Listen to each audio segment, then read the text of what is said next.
Saudara penuding ijazah palsu Presiden ke-7 RI Joko Widodo yang juga ahli digital forensik Rismon Sianipar Kamis siang kembali diperiksa polisi di Polda Metro Jaya. Rismon kembali diperiksa sebagai terlapor dalam kasus pencemaran nama baik tudingan ijazah palsu Jokowi.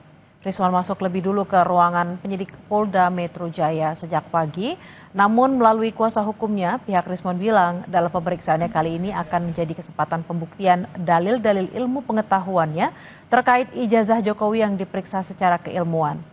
Pihak Rismon kembali mengklaim keterangan soal ijazah Jokowi disampaikan melalui bahasa ilmiah, sehingga tidak ada unsur penghinaan, penghasutan, fitnah, kebencian, dan merusak dokumen elektronik.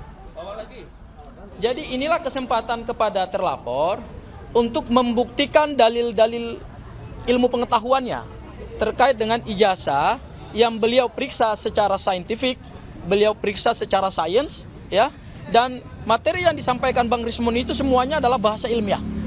Tidak ada unsur menghina, tidak ada unsur memfitnah, tidak ada unsur menghasut, tidak ada unsur kebencian, tidak ada unsur merusak dokumen elektronik.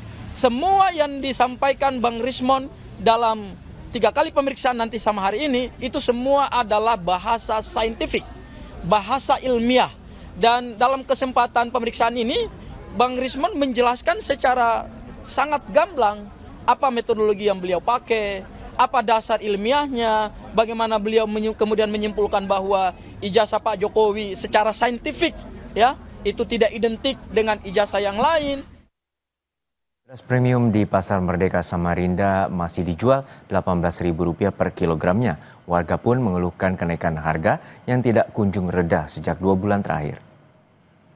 Di Pasar Merdeka Samarinda, Kalimantan Timur, harga beras premium masih dijual dengan harga Rp16 hingga Rp18.000 per kilogram. Pantauan hingga hari ini, harga beras belum mengalami penurunan.